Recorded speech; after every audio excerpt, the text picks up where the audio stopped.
Welcome, welcome, welcome on a Sunday night at 9 o'clock. And I was corrected. It is not Eastern Standard Time anymore. It is EDT, whatever that is. We're just changing stuff for the fun of it. So welcome to an edition of College Football with Heather, but we're not really going to be talking about college football, are we? We are going to be talking all things NFL, but it does go into college football because we're going to be talking a lot about the draft. And I just have to say before I do my introduction, follow us on bougiesports.net. You can give us a little bit of a checkout, and you can see all of the things that we have going on at Bougie Sports. You can follow us on YouTube at Bougie Sports, and then you can follow me at Love Buckeyes, and then you can follow our Bougie on X. Now, all of that being said, I want to introduce one of the guests that I have been. We've been trying to work this out. It's been me that's been the problem, but Newt, I am so excited to have you on because I've been telling everybody you are a savant. You are a genius. You know your draft stuff. So I am super excited to have you on. So Newt, tell us about yourself. Tell us, where we can find you. Tell us some of the things that you're doing because this is your thing. The first of all, the word savant, because I know you put it in the post on Twitter, and I was like, that is a strong and grossly over-exaggerated. I stand on my business. I said it with my chest. I stand on my business. But no, thank you so much, Heather. So I'm Newt Weston. You can find me first and foremost. Heather's got it up on the bottom of the screen on Twitter at NFL_Draft_Weston. This is the time of the year that heats up for me because, as you can tell by the Twitter handle and kind of what we're going to be doing tonight, I'm a draft analyst. I have gotten an opportunity over these last couple of years to really dig in and kind of contribute and become a part of this community and the media side of things, which has been a ton of fun. I run a website, zerotechdraft.com. That's what we're going to be looking at tonight, where I've got my 150 or my top 150 players on my big board. And then also I, fortunately enough, have been able to podcast on the Mrs. R Relevant podcast, part of the Draft Network podcast. It is actually how Heather and I kind of got linked up with one another, got to do a Ohio State show on there, because if you don't know, there are about 3.5 dozen Ohio State players that are draft eligible, and a good chunk of them are going to hear their name on sometime during the draft. So I'm on there on Thursday nights, 9 p.m. Eastern, whatever EDT is. We're just going to go with Eastern time. Eastern Standard Time, Why change something that works? I get an opportunity to podcast with the Weekly Huddle. Owen, who's a great guy, is actually out in Iceland right now. Hopefully he is getting to enjoy some of the Northern Lights. And then Jim at NFL Draft Fanatic, Cincy Planner. It's been kind of like the biggest place that I've been able to put my thoughts and everything out there. We do a lot of really, really fun things that are all centered around the draft. As we start getting closer and closer, we're going to be, doubling down on that and going forward for there. But yeah, that's where you can find me and kind of where, like I said, this whole thing started to spiral off from. It's exciting though how that happens, because you meet so many cool people doing this, and then you just keep expanding, and now you're stuck doing a show with me. So without further ado, let's get into our first topic. So I had said that we were going to talk about the draft on my posts, and the draft and nothing but the draft. However, there was some exciting free agency news that came out today that I think we would be remiss if we didn't bring up, because it does affect the draft and it does affect what your needs are, because you're locking down some of these players. So I think the big one off the top right now is the Myles Garrett. He changed his mind. He's staying with the Browns now for a lot of money. Yeah, I was on Bengals and Brews earlier today, and we were talking about Trey Hendrickson and the comparison of that. And I had said earlier, if you gave me Myles Garrett and the Browns versus Trey Hendrickson and the Bengals, and you said, who's more likely to reunite of those two? I would have said Trey Hendrickson and the Bengals. I would too. Like, no questions asked. Mm-hmm. And then like this happens, and it's just like, what is going on here? I think the funniest thing I've seen posted, a couple people the car skidding off the yeah, highway yeah. onto It has win now or staying with the Browns, but for a lot of money. Right, That's probably been my favorite summary of that entire thing. Myles Garrett became the highest paid non-quarterback in NFL history. $40 million average per year, 123 guaranteed. Which is that's an absurd amount of money. And I mean, kind of like in my opinion, well worth it. Or well warranted, I should say. The worth warranted, right? Yeah, well, the worth will decide later on, but the warranted, Myles Garrett, and I don't think that he's never gonna have a 20 sack season. He's never gonna like push for that single season record. But if he's 12, 14 sacks for 7 years now in a row. Yeah, he's consistent. And you know what he also does? Well, he disrupts too. So he's going to get those stats that aren't on the stat sheet. He's going to disrupt. He's going to blow the rhythm, flush the quarterback out of the pocket. So, that right there, just because it doesn't show up on a stat sheet. No, Myles Garrett has definitely earned it per se, but man, they have to be messy about it. It was so weird. It was. Yeah. I think one that really, if you come back to like, obviously that's going to impact the draft because there was a lot that was tied to that potential trades.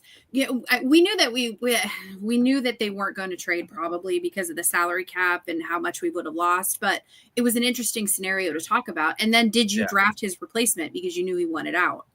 Right.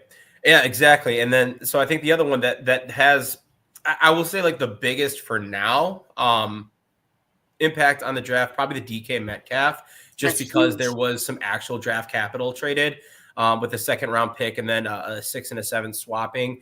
So Pittsburgh needed a wide receiver. They got a wide receiver. They paid a kind of a premium price in the contract that they gave. I think it was 33 average per year. But then they also gave up their second round pick, which, they're still swimming looking for a quarterback. Yeah, I was just going to say there's still a big question at quarterback. Yeah. I mean, it's nice that you shored up your wide receiver a little bit. I mean, DK is a good move. He's a good move, but is he elite? I don't know if he's elite anymore. That phrasing is exactly what I've seen all over. Like he's a good player, but like you throw around the word elite and I don't think he quite hits that tier. No, and now you're paying him you're paying him Justin Jefferson, CeeDee Lamb money. And so you have to question that move. Right, because the two that you just named are elite. I mean, who wouldn't want a CeeDee Lamb on their team? It's a no-brainer. Yeah, so, exactly. I mean, DK, he's big. He's got a lot of speed, but I just don't think he is elite. And I don't know if he's going to make a mediocre quarterback look any better. Yeah, I think the most interesting dynamic to come from this entire thing with DK is you already have George Pickens, who, love him or hate him, George Pickens has been a huge impact for the Steelers on the field in typically a good way, but there is a lot of baggage that comes with George Pickens, and now you are bringing a guy that has almost as much baggage, right? And I wonder, like, what do those guys, just revel in their alpha superiority together? Are they going to butt heads? It's just. That kind of it does make me question it. I mean, if there's a coach out there that's going to be able to handle it, I think it's Tomlinson. Yeah, but he had a hard time. He had a hard time controlling Pickens alone. I mean, that was hard to reel in. Exactly. So that just it makes me curious as to what's going to go on. Well, talking about divas, Davante Adams is going now. He's going to the. He's going to the Rams. So how does that feels like a nothing. That feels like a nothing for me. I think it's the one thing I thought about was, we were talking about a week ago, Stafford might be getting traded. And now we're talking about the Rams buying not buying, but putting out a contract for a really, really good receiver, maybe not in that elite tier anymore, but still, he's still good. Exactly. Yeah. I mean, he's DK Metcalf level if we're kind of talking and put him in terms of that. Right. And it feels like they're kind of swinging back into win now mode with Stafford aging. Davante Adams. I would be shocked if he, in fact, I think it was a 2-year contract. Was that correct? It's 2. I think if he plays out this contract, I don't know if he I don't either. If he retires at the end of it. So It does kind of feel weird that the Rams might be going to win now, which if you look at the division makes a lot of sense with the, Seahawks kind of pulling back, the Niners struggling last year, and the Cardinals still figuring things out. So I think in their division, they have an opportunity. It's wide open. It's a wide open division. Exactly. So that one was another interesting one. Oh my gosh, I just forgot. We had mentioned Josh Allen. I don't know if you saw Josh Allen signed a big, huge, no surprise. I don't think that changes anything. No, everyone knew I don't think it does, but I think it's, it's one of those like rewarding things. This isn't new. We're not breaking any news here with the Saquon Barkley thing, but Saquon Barkley and the contract that he got, I think it's kind of in the same vein. Saquon feels a little bit more like a reward versus Josh Allen's like, hey, you recognize what this guy delivers, and you need to keep him under that roof for a long time. Yes, the Saquon felt like, okay, you came in, you are a huge piece as to why we won a Super Bowl here. Thank you. Josh Allen is, we're going to throw everything at you. Thank you. Please don't leave us. It feels like the Patrick Mahomes 450 from like 5 years ago. It feels like a very, please don't leave. Yeah, exactly. That's what it felt like. Yeah, Jake Matthews 2-year deal for $45 million for the Falcons. That's another one where I think you look at a team that looks where they're at in terms of like the NFC South. Once again, another division that is pretty wide open. Yeah. They might be trying to put those pieces together for that. So that was kind of another big re-up today with Jake Matthews getting put on an additional 2 years for his contract. And then was there one more? I'm trying to think. Nick Bolton. Yeah.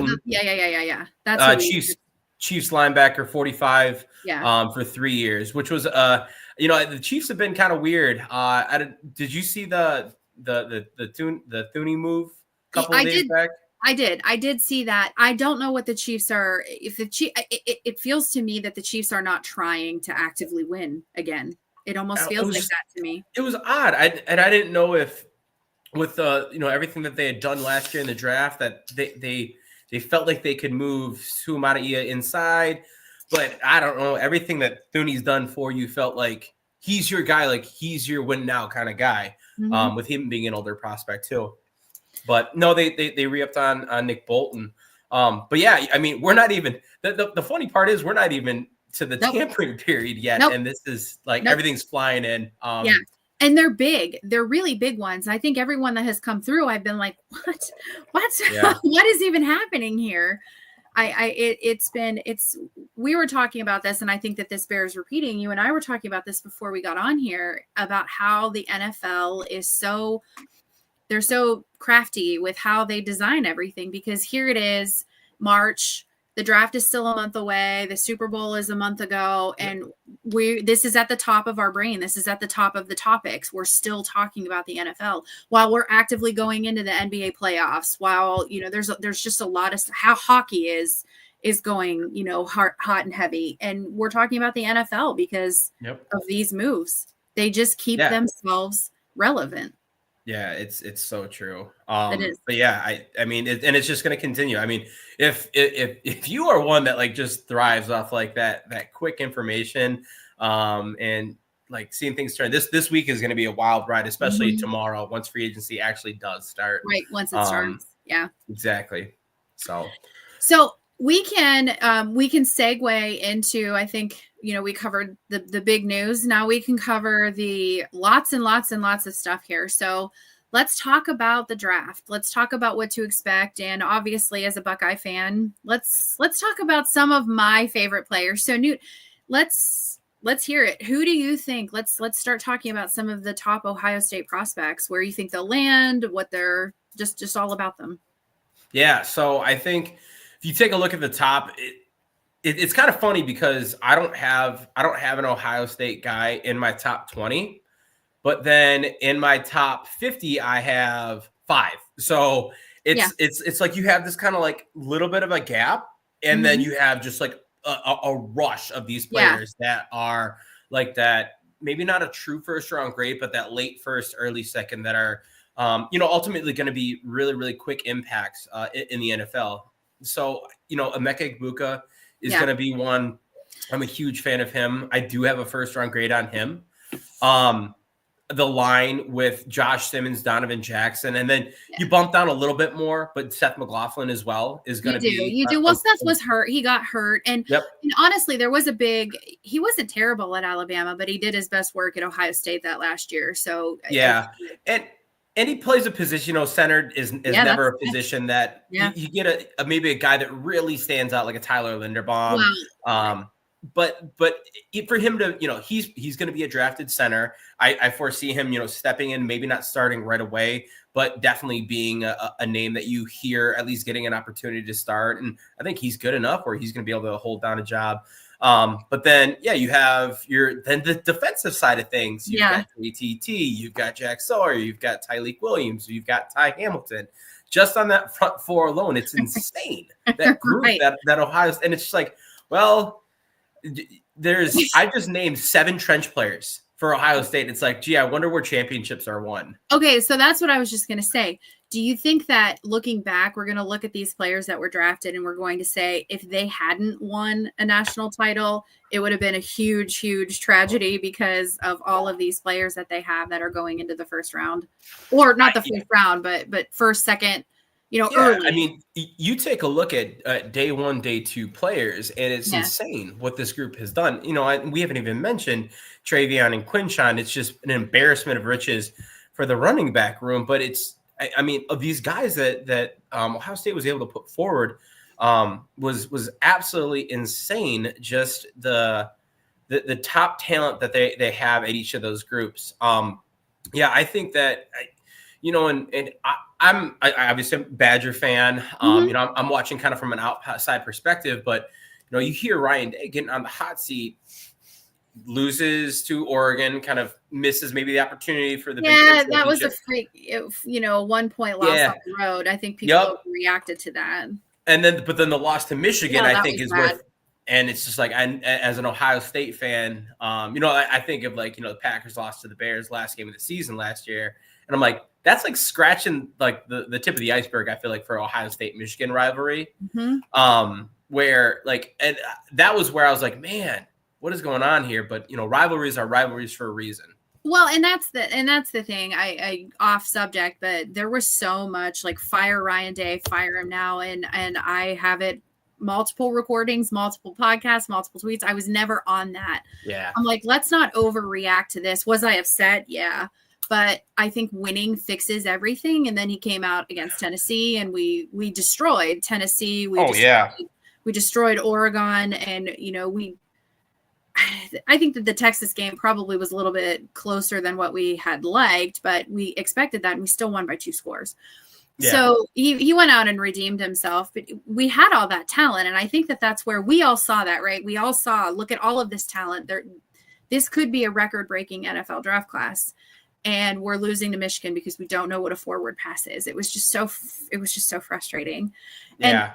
And, talking about the passing, you mentioned Emeka Egbuka. So I actually have some questions about him. Do you think he's going to be a Marvin Harrison Jr., where he's going to go into the NFL and underwhelm for whatever reason? No, I don't think that. And I think there's a couple things going in Egbuka's favor with that. Number one, he's not nearly as high in the spotlight.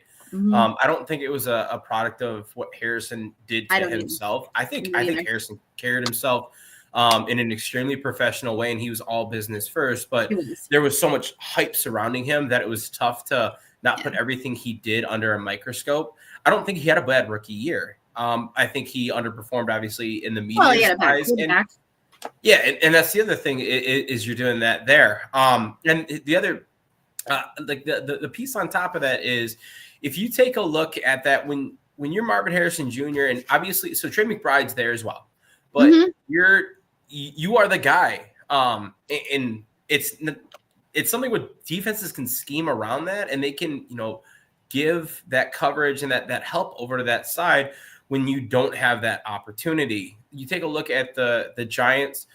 Maybe Neighbors was a little bit better of a receiver. Yeah. But he also had a lot of help from Wan'Dale Robinson. He did. Wan'Dale Robinson is not a scrub. Obviously, quarterback play was even worse there.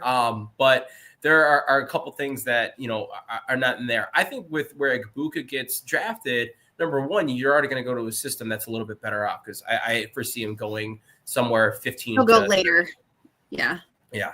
So, and in that same vein, I think he's got the opportunity to play as an outside guy, but if he goes in and he's a slot guy right away, it could just be, just he's feeding on those safe targets. He's feeding on that security blanket for a quarterback. I really liked him in the opportunity potentially in Pittsburgh. I don't think that's going to happen anymore. No, and so I remember when I was on with you, we were talking about that was a potential landing spot for him, but now that changed everything. The DK trade changed that changed everything. Yeah, and because I really did like that because I mean, Pickens and Igbuka are two very different receivers. Neither of them is like a speed guy, but one can play the slot, and Pickens can just win how he just does at the point of the catch. But I think Igbuka is going to go into a better situation, which is going to be a lot better compared to what you look at with Marvin Harrison Jr. And I think with Igbuka, the ability to play the slot at a high level is going to be a bigger addition as well for him. Just being able to go in, not play press man coverage, not having the number one cornerback lined up against you. You got a nickel back on you, and I'm not putting nickelbacks down at all. Cooper DeJean, no, it's just a different Brian position. Branch, but it's just different position, and it's just there's a drop. You don't have a Sauce Gardner on you. You don't have a Patrick Surtain the second on you. So I think that there are going to be some things that help in his favor. Ultimately, if you were to ask me right now, I'd still say Marvin Harrison Jr. is the better wide receiver. But Igbuka, I think, will go into a better situation. In a better situation. Yeah, because I think I remember Kyler Murray saying it's not my job to get the ball to the receiver. Well, it kind of is. I mean, I'm not sure whose job it is then, but it kind of is your job. So I just thought that was an unfortunate situation for him to go in. And I was wondering with Igbuka what you thought was going to happen, because he is a guy that you want to see succeed. I don't know if you saw at the end of the Notre Dame, the national title game, he actually called that play for Jeremiah Smith. He recognized the coverage, and he was saying, I'm not going to go into all the technical, I don't even remember it, but he was saying, if you look, we've got to do this. And he's watching and he's reading schemes while he's out there playing. And that's huge too. You have that high football IQ, because you can't teach that kind of stuff. No, you can't. And there's just some other character things that go into it. I think Igbuka is one of the better blockers in this class. And I think those character pieces, they show themselves. You don't get a guy that's selfish, that's out there blocking his ass off on running downs. You don't get a guy that is saying, hey, Jeremiah Smith's the go-to target here. Those just aren't the things that you get. And, for better or worse, typically those are traits that you want. Yes, there are receivers that can set themselves apart and not be that way. The Steelers have the knack for finding that, but completely different conversation. Yeah, exactly. But the poster child for CTE. Guys that you want. Those are the guys you want on your team. So I really like Igbuka. I think that I hate that people are like Chris Olave, Garrett Wilson, Marvin Harrison Jr., JSN, and then Emeka Igbuka. I'm like, I don't think so. I don't either. I don't either. I think Igbuka is going to be a pretty special talent in the league, especially depending on that situation like we talked about that he goes into.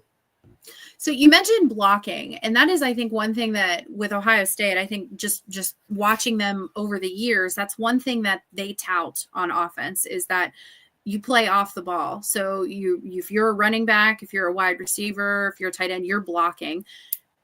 Travion Henderson and Quinshon Judkins, they're both very good blockers. I think that Trey is higher for me, but not by much. I'm talking like 1A and 1A1. That's that close. I think for me, Travion Henderson is a little bit better. I would take him over Quinshon, but what do you think? So I have it the opposite. I have Quinshon just a little bit higher than Travion. And they're both very, very close. Right.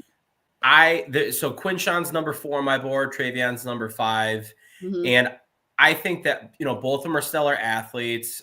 I think I'll be fairly transparent. My holdup with Travion is the injury history. Well, and the tread on the tires. I really like him. I think his story getting into the league is probably one of the cooler ones that you'll hear. It's just like, shows perseverance and a guy that overcame, hell and everything else that could have possibly gotten in his way. And for him to be where he's at right now is a remarkable feat. And, he works his ass off every single day, and it shows with where he is. Right. But with that being said, he's had 2 pretty serious injuries in his collegiate career. He had one before that. He did. Yeah. He had a star freshman year, and we've had to wait until now to see that flash again. And I mean, when he flashed this year. It helps that he's able to stay fresh because he's trading carries with Judkins. It helps that he's got 3 guys. Well, I guess more 2. Just Simmons was not in, so it's not fair to say that he's got 3. But actually, McLaughlin was out too. He's got like 1 guy. Well, but McLaughlin wasn't out until the end of the season, and Simmons didn't go out until Simmons went out the Oregon game. Simmons was that was the Oregon game. But I mean, still, it's a good line, regardless of that. But I think that Travion is going to be just fine in the league. I think he's going to be, he's going to play out a rookie contract, and he's going to play it really, really well. And I think he's going to make it to a second contract, and that's probably going to be where it goes for him. I think Quinshon Judkins is a little bit of the same. I do like with Judkins, the running style that he has a little bit more. I think he's a little bit meaner, where Travion's a little bit more elusive. I agree. Mean, Travion's got that true make you miss mentality to him, where he's going to be a player that can, plant his foot and make a cut. He's got a little bit more agility. He's got better top speed, though not by much. Only off by like 0.05 seconds in the combine. Yeah. But he's going to definitely be elusive. Now, I'm not saying like he's not like just pure speed. But like Judkins is going to be the one that will wear a little bit more contact. And I tend to like that better. Okay. So my whole thing with Judkins is always north and south to me. He's always north. He's going through you. He's not going around you. And Travion feels like he's an east and west runner. He's going to go around you. And, sometimes you do lose speed, and you do lose a little bit of yardage when you're doing that, because Judkins is just going to bash right through you. Yeah, and I mean, so to be fair, it's like I have Caleb Johnson above them. Caleb Johnson is, let me put my shoulder into you as well. Omarion Hampton, strong-ass dude that runs mean as hell. But then on the top, I've got, Ashton Genty, which everyone does. Ashton Genty, right. Everyone has Ashton Genty, yeah. And so I think, like, there's not like a necessarily a theme there in terms of, one's better than another. As long as you can get the job done, you can be successful. So I think that people tell me all the time that they have Travion above Quinshon, and I say, I see it. I totally understand that. I think that, with my take, I'm a little bit of more the hot take. I stand against consensus more. But I think that it's warranted to have both those guys in a pretty similar conversation. The thing that I would agree on, like, I think they're both, to me, top 5 backs, top 10 for sure. But I'd be hard pressed to find a guy. I look at, like, for me, like Dylan Sampson, Cam Scatabo, Kyle Monungai, Damian Martinez are the names I have after that. But there's a fairly sizable gap when you go from Travion to Sampson. Yeah, this year does seem to be a little bit loaded with running backs. It seems to be a little bit more of a loaded class. So it does beg the question for, Travion had to come back. For some of these players, though, it does beg the question, should they have stayed an extra year? Some of them couldn't have, but it's, the running backs don't seem to have they're not as big of a commodity in the draft as they used to be. I just remember them being taken early and often. Yep. And now it's you can get these great values later on.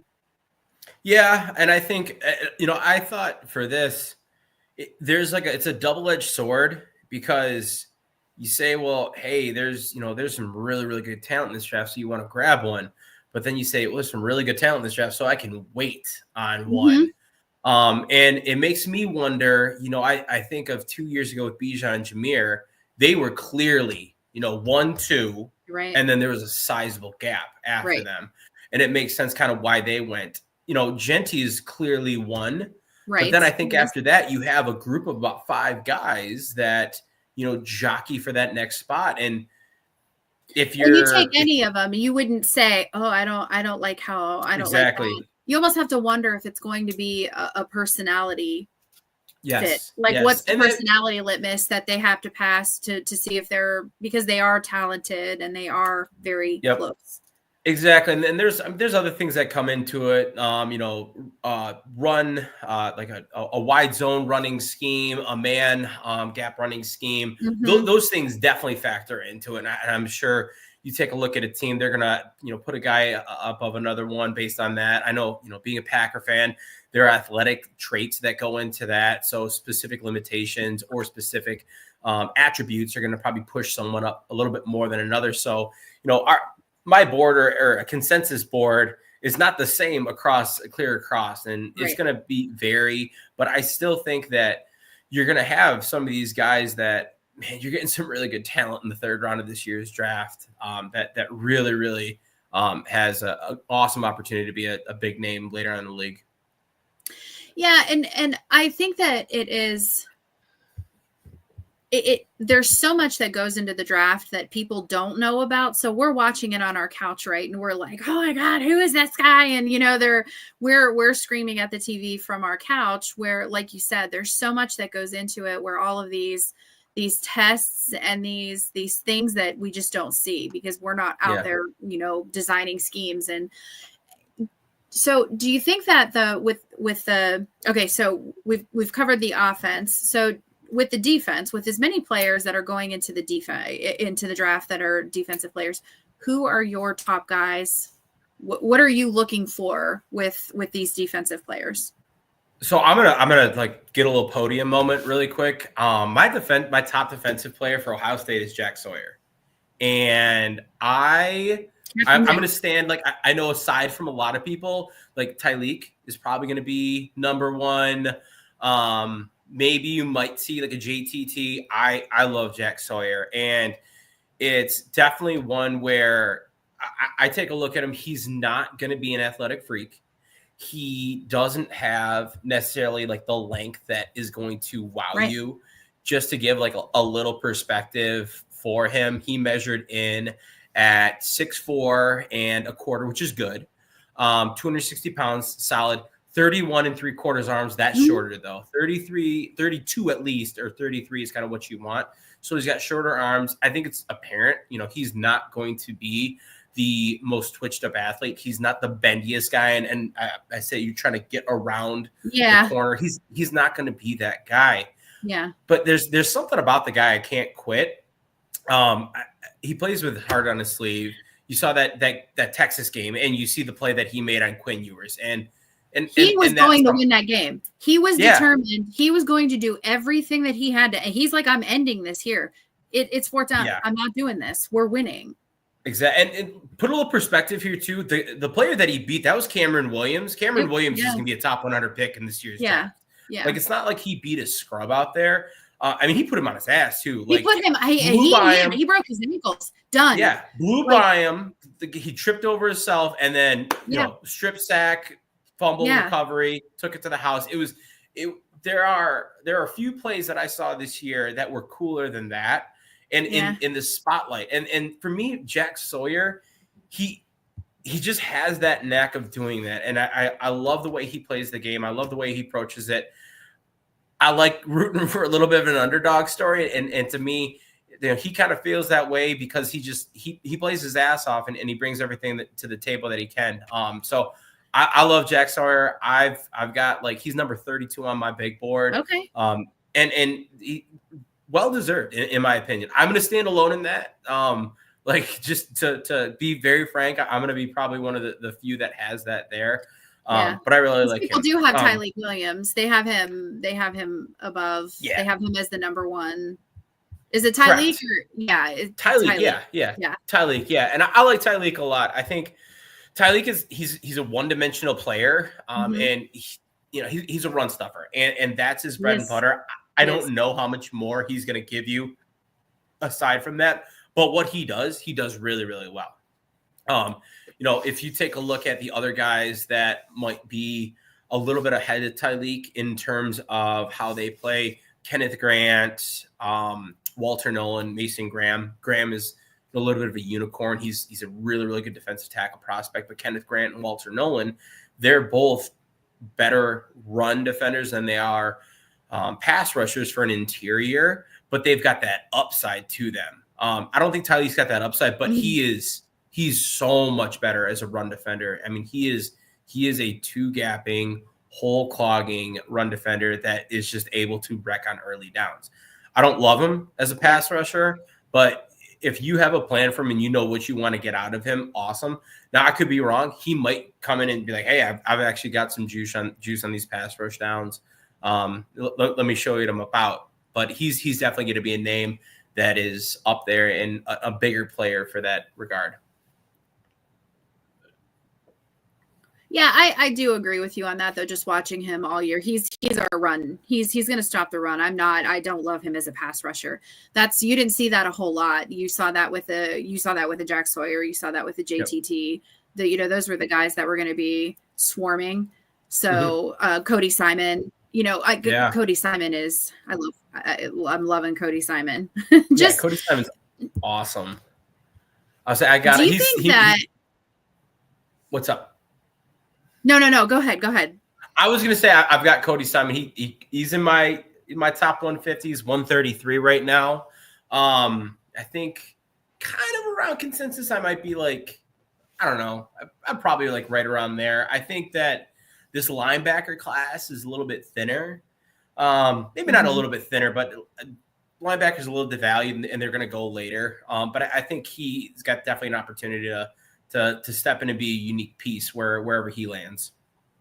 So that's what. So Cody. So some of these guys were not even in Jack Sawyer, Cody Simon, JTT was always consistent. He's always been pretty consistent. Yeah. But we saw in like the last half of the season and throughout the playoffs, they really under pressure when they had to do this. This is when they were performing at their highest level. Do you think that has an impact on the draft? Do you think that they look at that? Okay, you're on the biggest stage. You had to play 4 extra games and you played your ass off. You played the best that you've ever played. Let's build on that momentum. Or do you think that they say, you peaked, you peaked in the postseason and, we're not sure there's an upside for you. So what is it, do you think, or is it a combination? I think it's a combination. This is actually one. So I used to, and I'm actually like devastated about this. I used to listen to a podcast. It was a CBS podcast called With the First Pick. I still listen to it. Ryan Wilson is a CBS analyst that runs it. Shout out to Ryan Wilson because he's awesome. But they had when it started off, they had Rick Spielman, who was a former Vikings general manager, and now he's a senior analyst or a senior advisor for the Jets.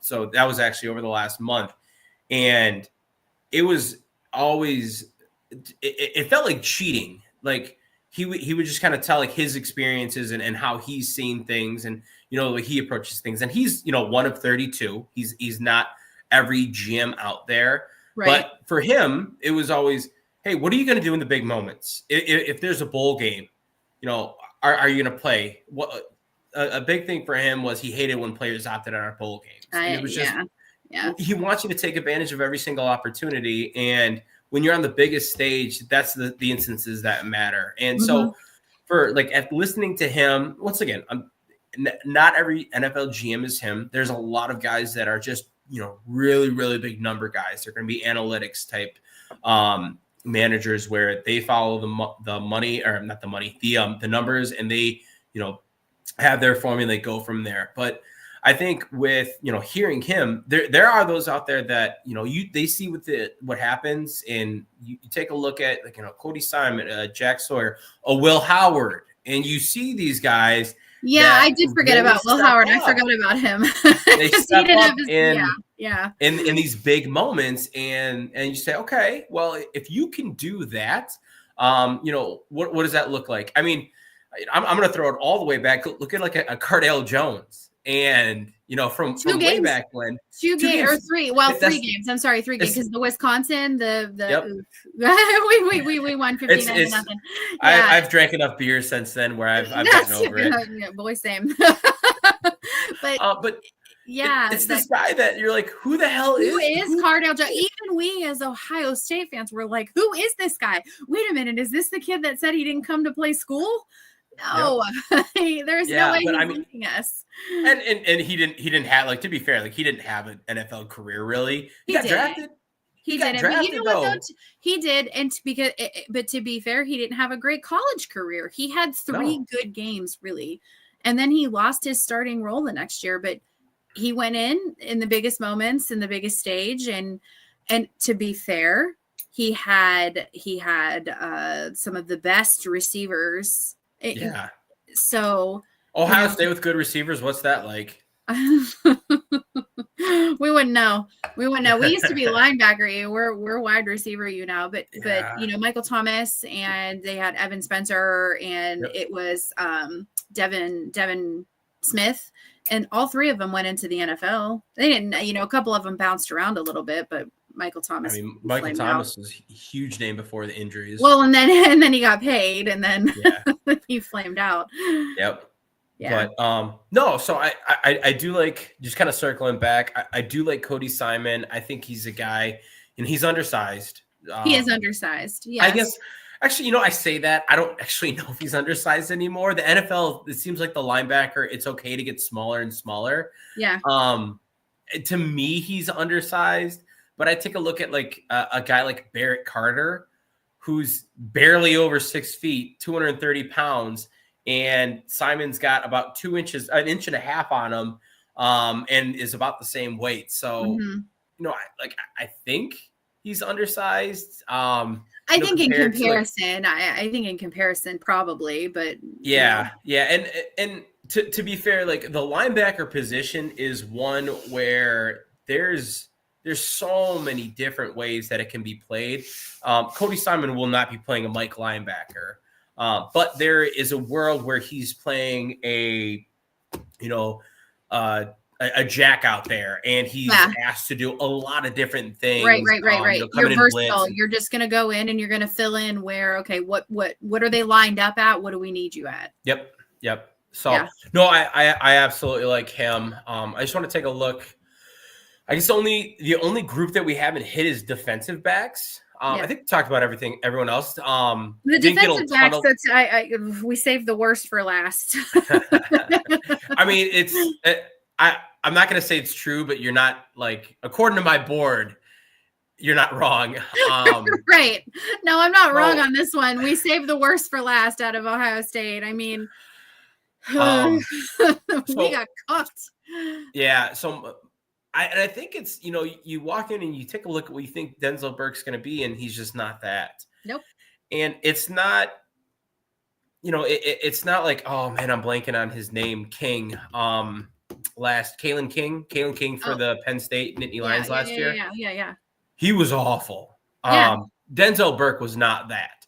But no, he wasn't awful, but he was burnt toast. I mean, yeah.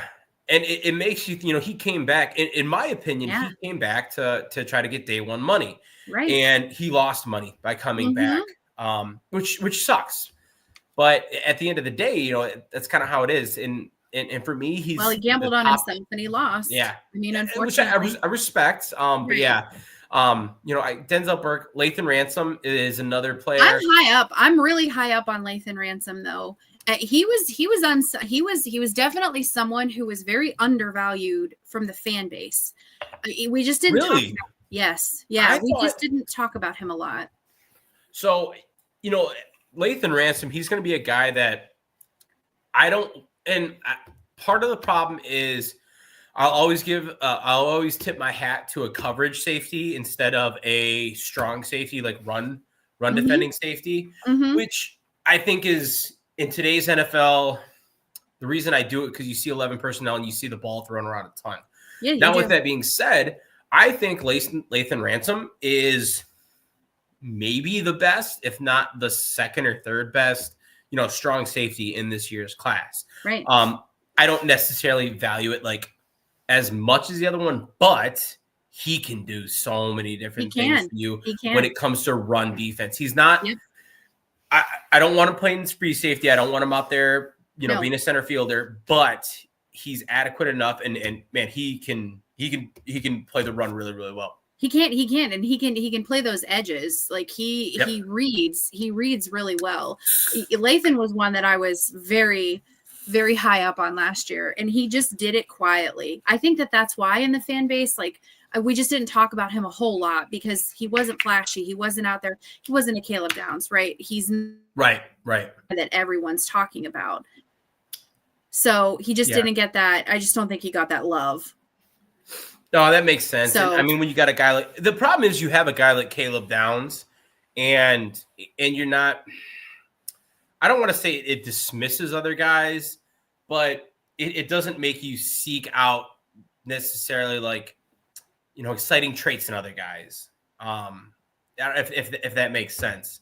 I do like Lathan Ransom. I think, once again, I think he's going to be a guy. He's in my top 150, barely, but he is in my top 150. He's gonna. I probably go earlier than I have him listed, which is great for him. I do wonder about the size though. If you're a run defender and you're 6 feet 200 pounds, it's a little bit on the smaller side for me with that. But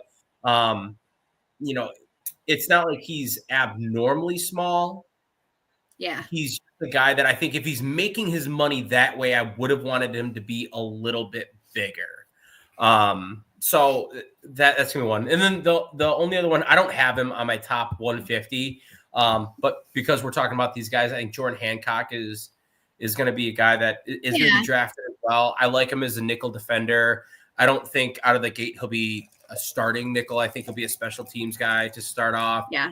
Maybe he gets in on dime packages and can kind of work his way.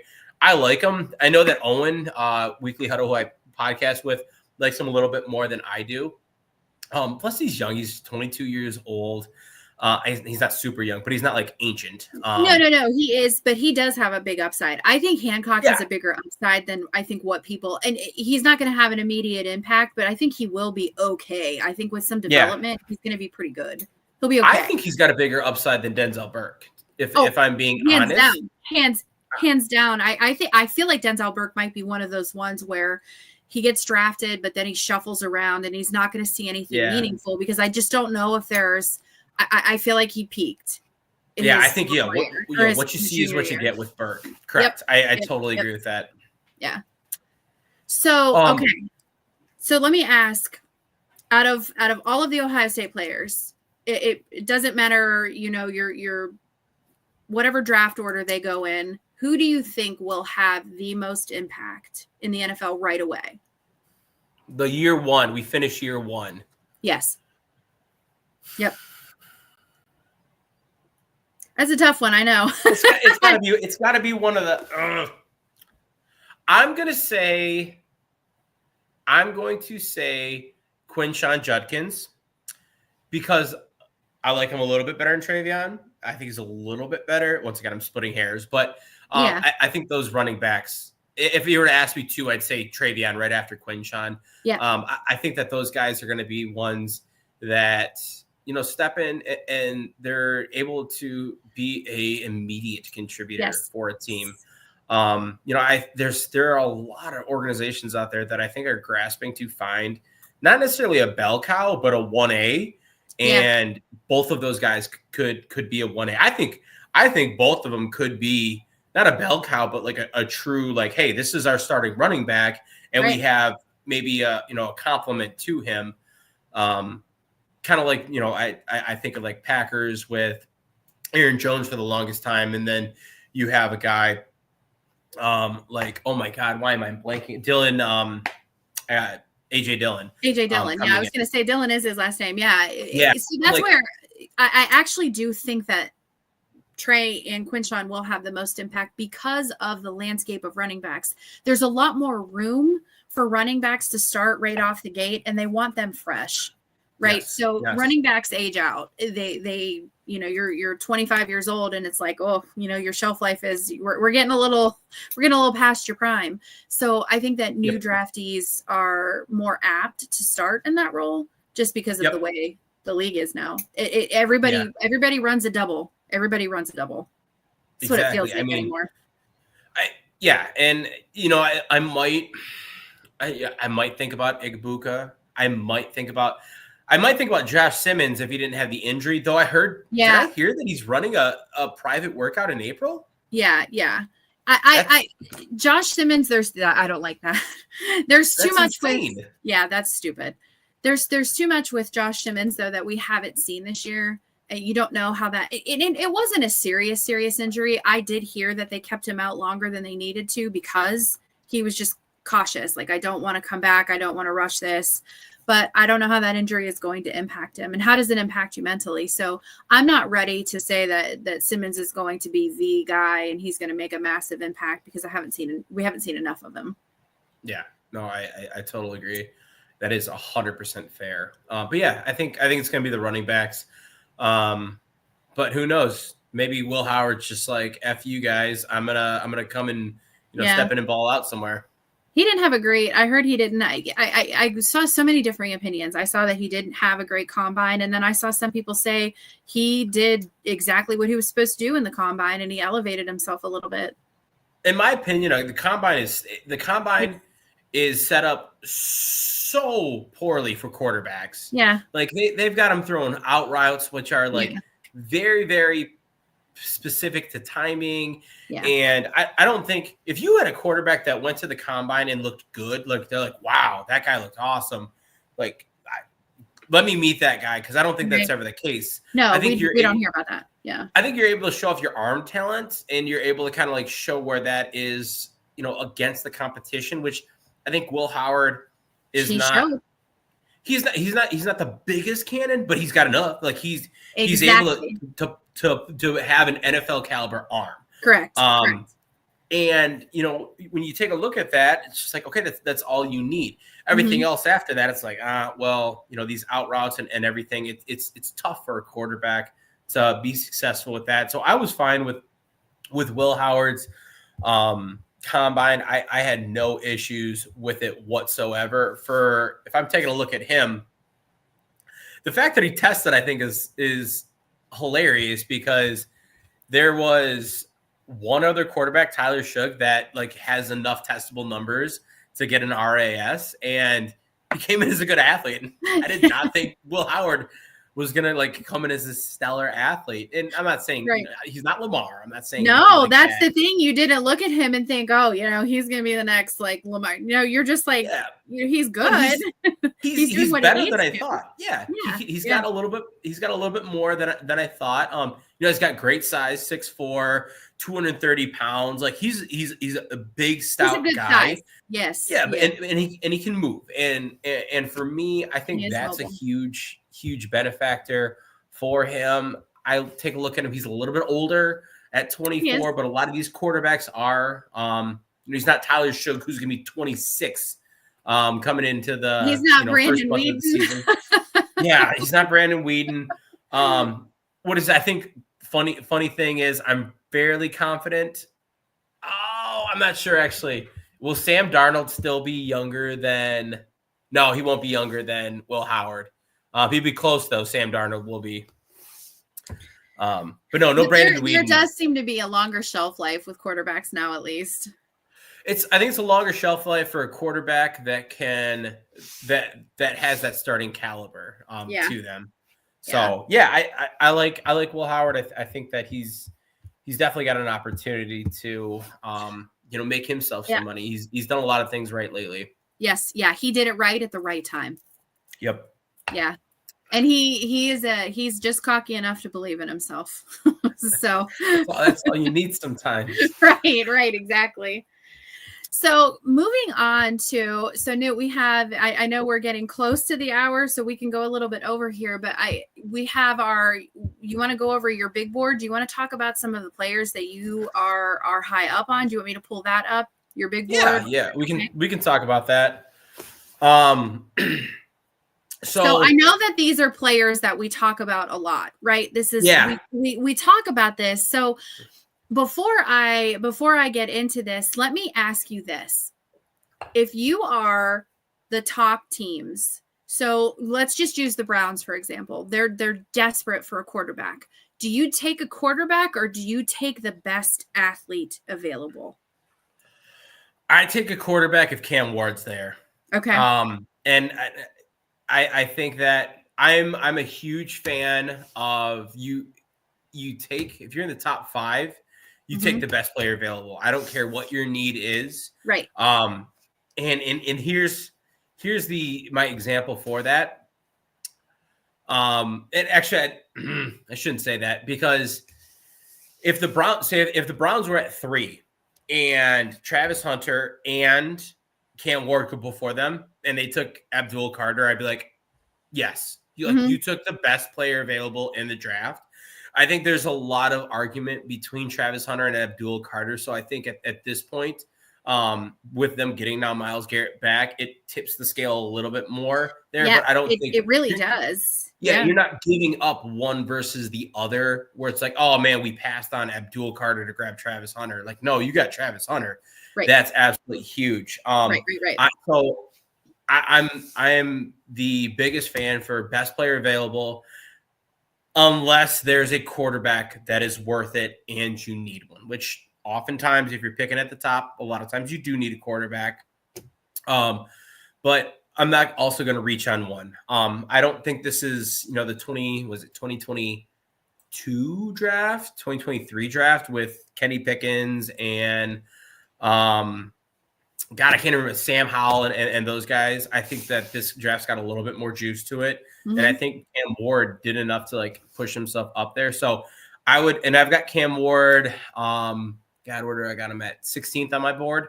I have him. What your mock draft? I think we can pull that up. Yeah. And so, I've got, Cleveland passing on Cam Ward there in the mock draft. And that's a perfect example of one where it's like, okay, you need that, but Abdul Carter is the best.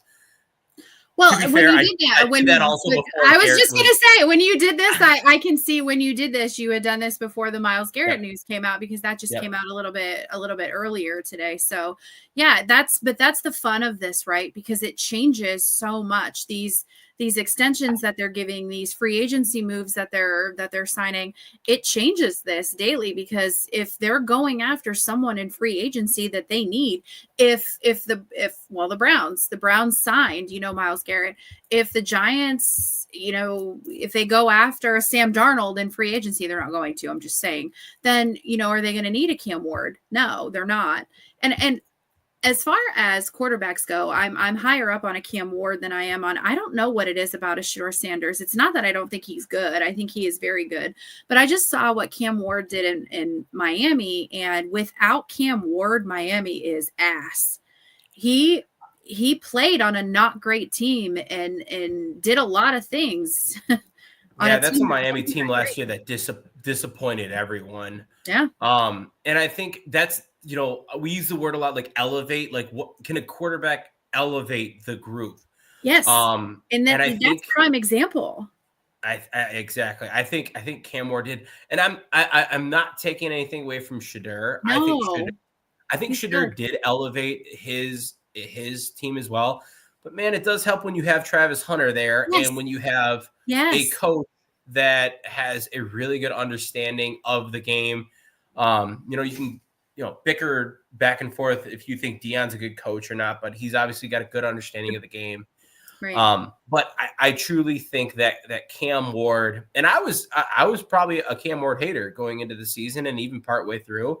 I thought he was just going to be, a benefactor of a weak quarterback class and overhyped. The more I watched him, I was like, no, this guy's actually got something to him. He's mobile enough. He's got a little bit of that Lamar in his game where he's got escapability. I wouldn't call him, like, he's not a natural runner, but man, does he do a really good job of creating extensions of plays and opportunities with a lot of those different things that he brings to the game. Yeah. So, okay. So let's go into your draft. We can talk about this. Do you want to talk about the top players that you think are going to make the most impact? Yeah, here, go and click on the big board, really quick. Yep. Yeah, I would. So if I'm talking about impact players, I'm talking right away. And, I'm not breaking any news here, but Travis Hunter, Abdul Carter, Ashton Genty, and Mason Graham. Those are my blue chip players. Those are the guys that I think are, future all pros. I would wager a bet on that for them. I think all of those guys are. And then you kind of keep going down a little bit, and all of these guys that you're seeing in my top 10, I stick pretty firmly behind. Now, when you talk about immediate impact, I think that maybe a Nick Skirton, a Mike Green might not have like that boom, like, hey, we're gonna get 10 sacks this year. Yeah. I think that does take a little bit to come in. A Kelvin Banks Jr. playing left tackle in the NFL, I don't think that like you'll necessarily see that. A player that I do see right away, Tyler Warren. I don't know if you've heard of him, just kind of like college phenom this year, do it all. Yeah, he was all right. He did okay. He's all right. I think that Tyler Warren has a really great opportunity to be a huge impact player right away. I like him, and I like the intriguing approach that he or intriguing way he plays the position where, he's a tight end and he's a wide tight end, and he can block, he can catch, but there's a lot of other things that he can do that defensive coordinators, always have to kind of have in the back of their head. I think if you take a look, just kind of skating down a little bit further, I've already mentioned Kenneth Grant, Walter Nolan in terms of like high run defensive interior players. I think they're going to step in, be a player right away. We've already mentioned Emeka Egbuka. Josh Simmons, I have no idea what he's going to do. Nope. It's just like he's a wild card. I like Jaden Higgins a lot. I've got him right now at 25 on my big board. Jaden Higgins is a really, oh no, I don't. Where do I got him? 27. Close. 27. I got Jaden Higgins 27 on my big board. He's a guy that, man, he came in almost as big as Tetsuo McMillan, which Tetsuo McMillan is probably I use the word consensus, but like fairly consensus top 3 wide receiver in this year's class. He came in almost as big as him with a bigger wingspan, and he tested like a freak. Like he's got a 9.85 RAS. He's got a sub 4.5 40 time. I think it's a guy that's been slept on like crazy. He's like a huge my guy in this year's draft. I think that he's going to be a ton of fun to come up. He's definitely one that I'm a lot higher on than consensus. And then, you're going to start seeing them sprinkled throughout. But like the minute you see any of those running backs, Omarion Hampton, Caleb Johnson, Hampton, yeah. The 2 Ohio State backs we talked about, even like Dylan Sampson, Martinez, like I think those guys, those running backs are going to be really, really good. And I think you're going to hear their name really, really quick. And I think some of the edge players in this group are also going to be players that have an opportunity to stand out. We talked about, a Jack Sawyer, but taking a look at like James Pierce Jr. a little bit higher on my board. Why am I blanking on the name right now? Shamar Stewart. Those are going to be guys that have an opportunity to really show out. So I think if you take a look, like my 1 through 20 is pretty strong in terms of like, hey, you're going to hear those names. And then, like I said, those running backs are going to be big time playmakers. Ashton Genty is going to be fun to watch. He's going to be so much fun. Yeah. And he's going to be an immediate impact. Yeah. And I find he's taller than I thought. I'll give him that. He came in at 5'8.5", but I'm taller than this guy. Running backs are little guy. They're little.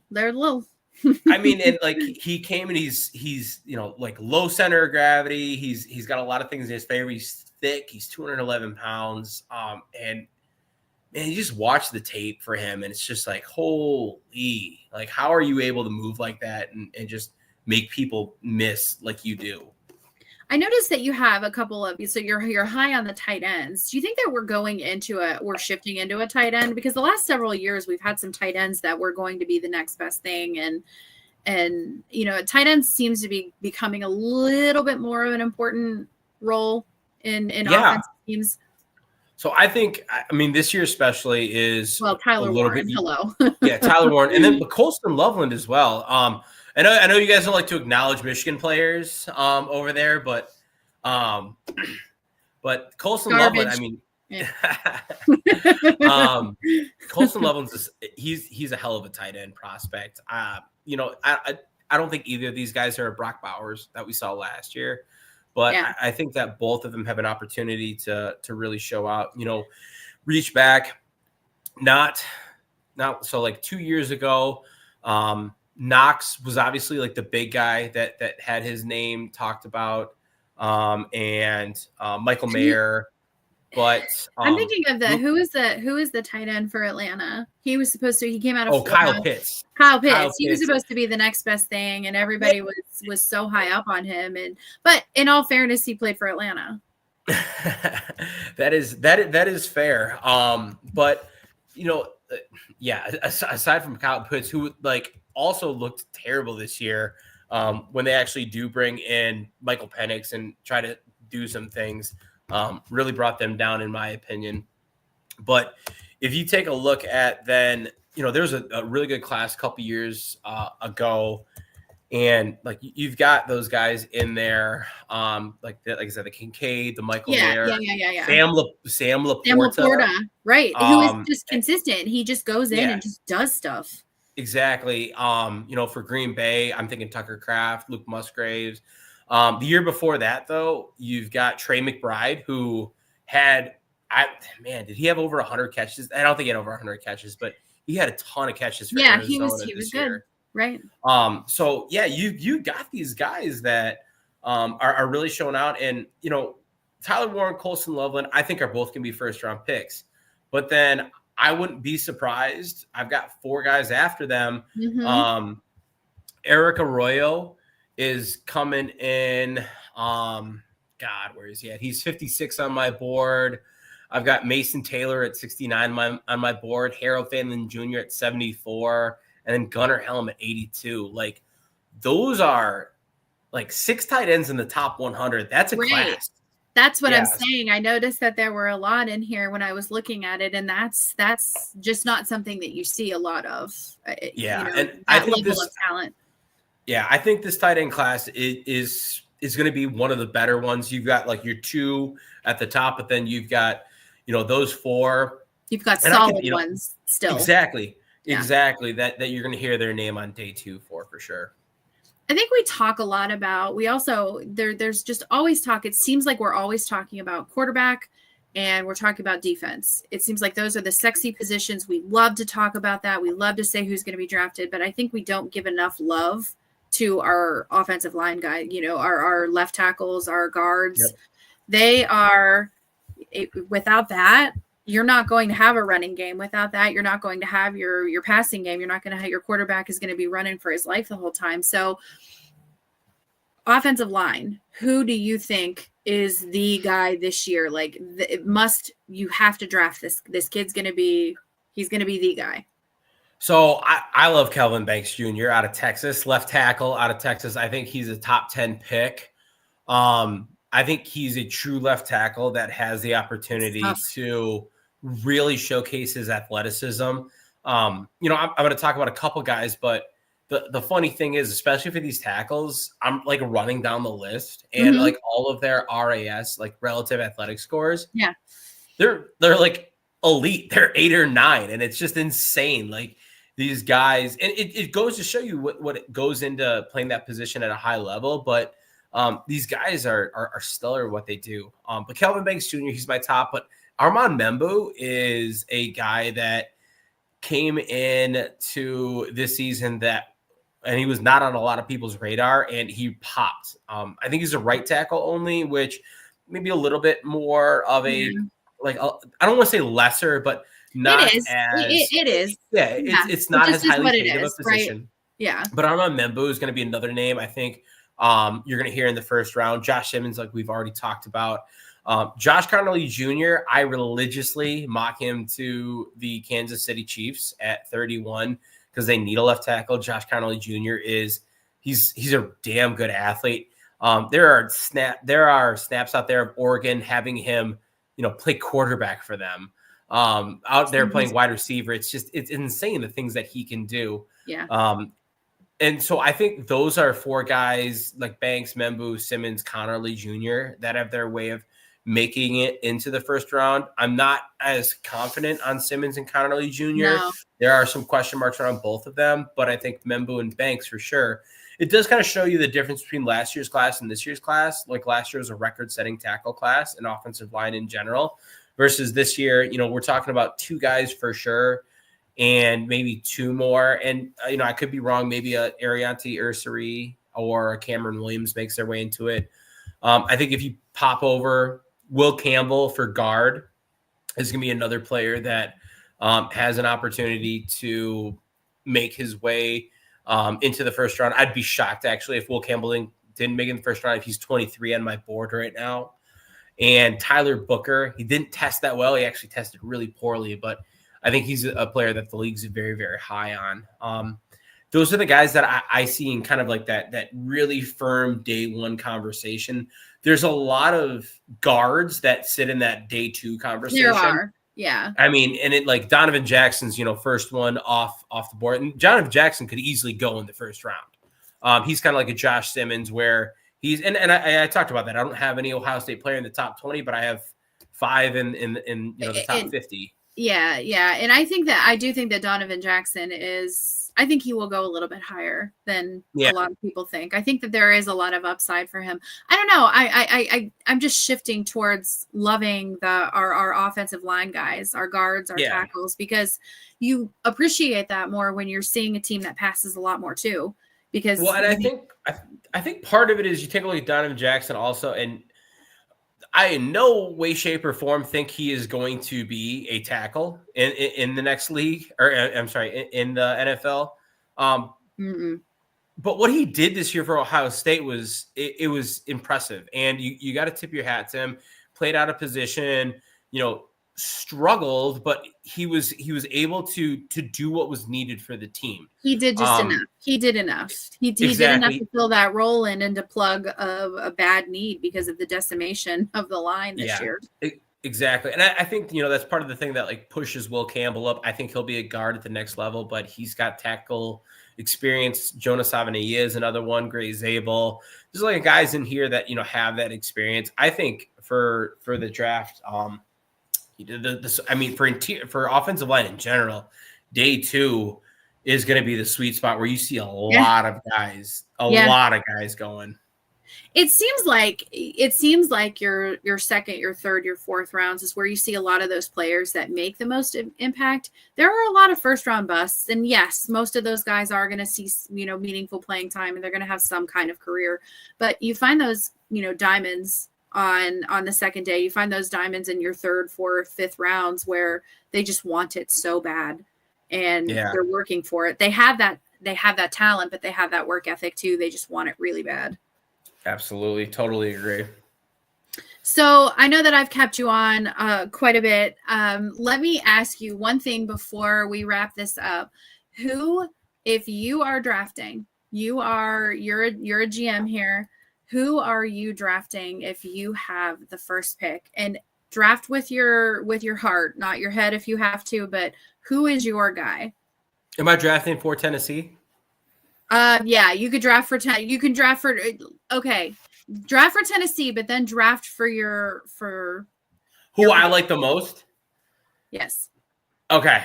If I am drafting, we have a couple of questions too. So. Okay. Oh yeah, absolutely. We can wrap up with that too. Yeah. If I'm drafting for Tennessee, I'm drafting Cam Ward. So I do think he's got a really good opportunity to be a solid starting quarterback in this league, and there's a lot going on with that team, especially when you take a look at the offensive line that they've put together now, and the elements that they're bringing in, where I think Cam Ward would be an awesome addition for that team. So Cam Ward would be mine. If I'm drafting for me, I'm drafting Travis Hunter. And we've talked about athlete, right? And we've talked about an entire draft show. We've probably mentioned Travis Hunter's name twice, which is. But I think I think that we needed to give some of the other guys love, because anybody who knows a single thing about football knows that Travis Hunter is the best athlete. He's the best player. Like he's just the best player. We all know 100% agree. But Yeah. but then that's the thing is Travis Hunter is, I think he's going to be a cornerback at the next level. But I wouldn't be surprised, you see a team like the New England Patriots who are like, hey, we really need a wide receiver. Can you do this? Right. And I've heard some GMs say that, with a player like him, you want him to be touching the ball all the time. Yeah, you want him around the ball as much as possible. But if I'm building a roster from the ground up, it would 100% be Travis Hunter, just because of the unique way he approaches the game. The other thing about it is like he's a stellar human being. Like, that's what I was just gonna say. He's just a good human being. He's the kind of guy that you want in the locker room because he has the talent, he has the work ethic, and he has the personality. He's crazy good, and he has that killer mentality on the field, but off the field, he's just a good person. Well, and I think I've even heard I think he's got like a 4.0, or he does multi-Dean's List appearance. Just, what do you want from a prospect? Oh, Travis Hunter, just deliver it for you. Right. Like as a mom, you're like, why can't you bring home a Travis Hunter 100 out of 100 times? That's so funny. I love that. But that's so Travis Hunter easily for me. I think there's a couple guys, I like up there as well. I like Abdul Carter. We mentioned him. Yeah. I like Mason Graham. I know, once again, that's not going to be popular on this show. I really do like Mason Graham. That's okay. That's all right. We can't all be perfect. So Herb wants to know if I'm assuming it's her, but it could be Raj too. It could be either one of them. They want to know if you skipped quarterback early, who is a late round quarterback that you wouldn't mind taking. Will Howard. So I was gonna say, I'm gonna take late round as day 3. Mm-hmm. And for me, Will Howard, that's actually becoming one of my favorite day 3 quarterbacks to take a look at. I think that Ward, Sanders, Jackson Dart are going to be gone by day 3. You think Jackson Dart will? I guess by day 3, but I'm not high by day 3. Dart. Yeah. I don't know where. There are guesses out there from, someone trading up into the first round to, way back out. But I think Jackson Dart will be gone. I like Will Howard a lot. If you're going to take a flyer on someone, outside of that, I do like I like Jalen Milroe. If you're talking about a true flyer. Yeah. Hey, let's see what can this guy do? This guy is he's going to be someone that he's got a really great arm. He does. He does. Super athlete, and if he can figure out the position, I think it was a wonky situation for him, right? His coach left. He was put into a new offense, and they just didn't look like they ever gelled. Yeah, and I'm not saying he wasn't perfect before then. No, but he was good. Right. There were hiccups along the way. So right. I like Will Howard for what he showed late in the season. I like Jalen Milroe for the athletic potential that he brings to a team. Okay. So they also want to know, what do you think about Booker being asked to work out at center? I don't hate that. I think that Booker is I like Booker at guard, the best, because of the mentality that he Booker's a mauler. He is, I'm going to punch you in the face and put you on the ground every single opportunity that I get. Where I think that as a center, I want a guy that is, I don't want to say finesse, because you always want that mauler mentality. But I don't want to have to say, hey, Tyler Booker, I want you to be patient with the way you approach the game. I really like Tyler Booker as a guard. I think he's smart enough to play center.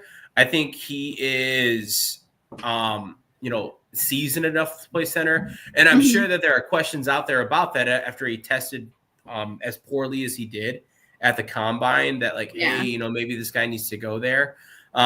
If he were to move into center, I think he'd be fine, because he's that good of a player. He's good.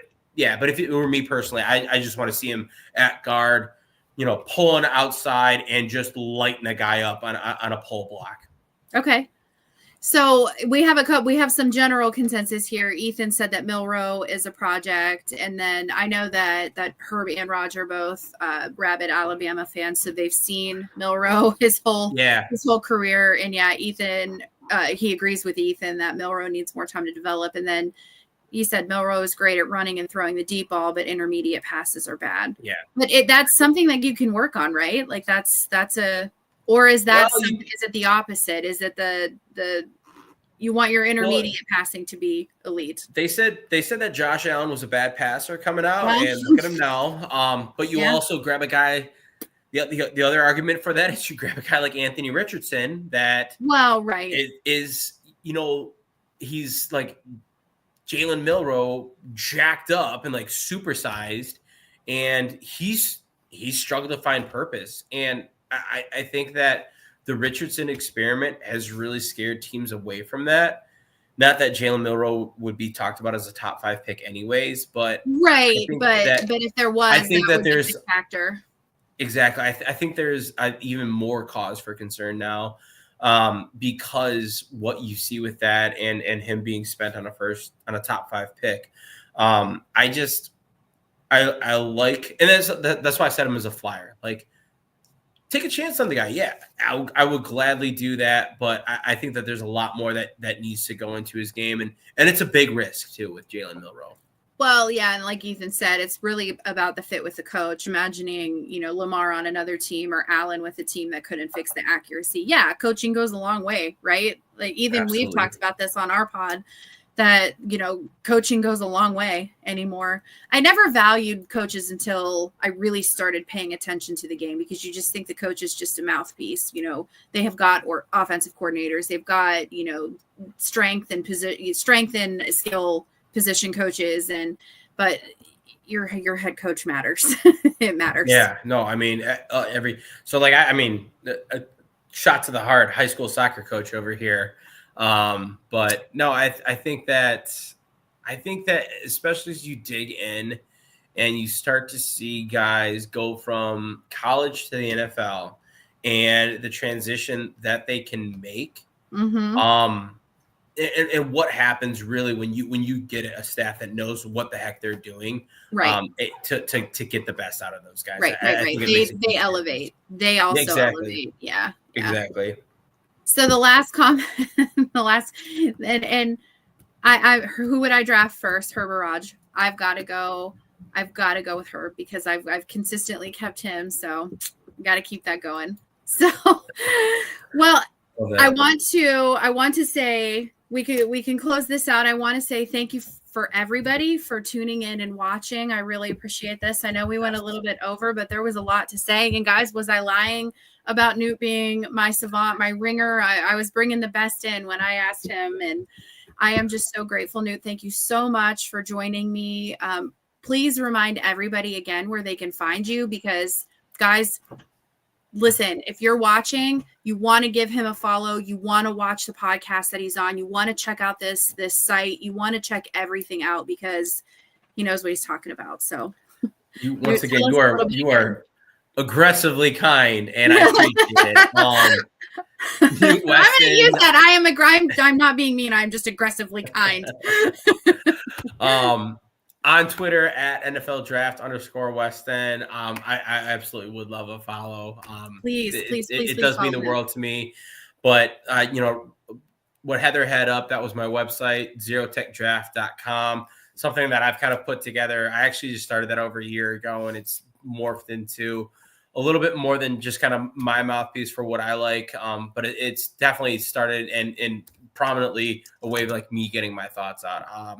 Everything I put on there comes from conversations, film, experiences, my thoughts, and it's all things that I really, really care about.